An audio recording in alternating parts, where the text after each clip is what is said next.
La lutte pour l'élimination du travail des enfants dans les chaînes d'approvisionnement constitue l'une des plus grandes priorités du gouvernement. Les résultats encourageants en la matière sont visibles sur le terrain.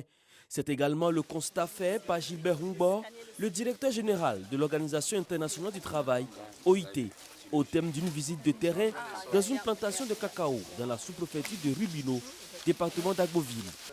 Le site visité est un champ de cacao de 3 hectares tenu par une coopérative avec l'appui technique de la GIZ. Aujourd'hui, je suis tellement fier parce que nos planteurs ont pris à bras le corps l'agroforesterie. Et chaque année, nous permettons à nos producteurs de pouvoir reboiser leurs parcelles.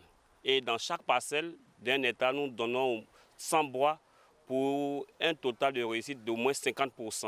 Cette visite a confirmé ce que nous savons sur papier, c'est-à-dire les efforts que le gouvernement est en train de déployer pour réorganiser et restructurer la filière cacao, notamment pour assurer un revenu décent aux producteurs, mais aussi pour assurer une traçabilité et assurer qu'on minimise le risque du travail des enfants. Cette visite du directeur général de l'OIT a été l'occasion pour les membres de la délégation qui l'accompagnaient, au nombre desquels les ministres allemands du développement et celui du travail, de découvrir les étapes de la récolte passant par le séchage et la commercialisation du cacao.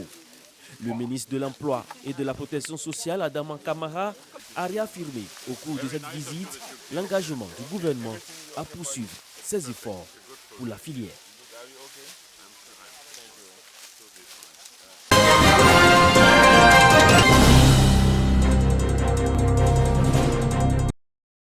Créé en avril 2016 par la volonté du chef de l'État, le centre de secours d'urgence de San Pedro est d'un apport considérable pour les populations.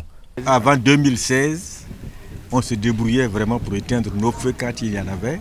Et tous les cas d'accident, grâce au président Ouattara, les choses ont beaucoup évolué.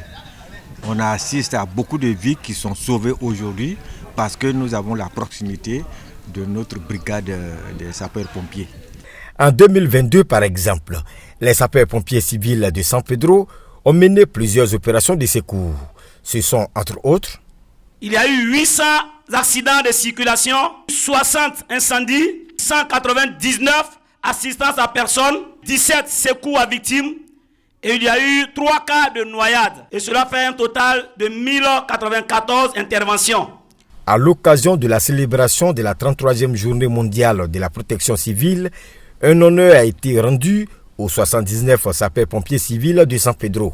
Le secrétaire général des préfectures, Claude Yaoukofika, invite les populations à une meilleure collaboration avec les sapeurs-pompiers civils de la cité portuaire.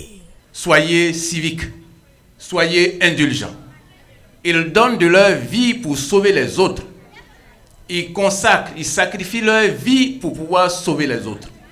Nous ne voulons plus voir ces actes d'incivisme.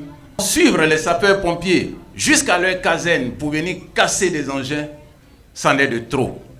Une visite des équipements et les locaux a mis fin à la célébration de cette journée mondiale de la protection civile à San Pedro.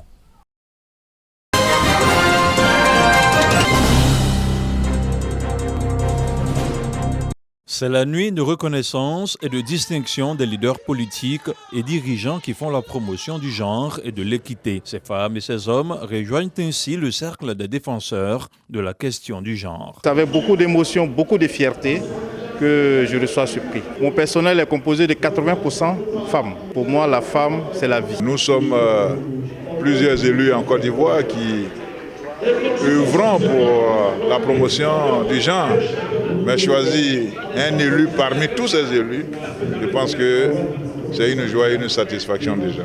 Initiée par la plateforme politique des femmes candidates de Côte d'Ivoire, l'édition 2023 a été marquée par quelques innovations. Elle a vu la participation de plusieurs acteurs culturels.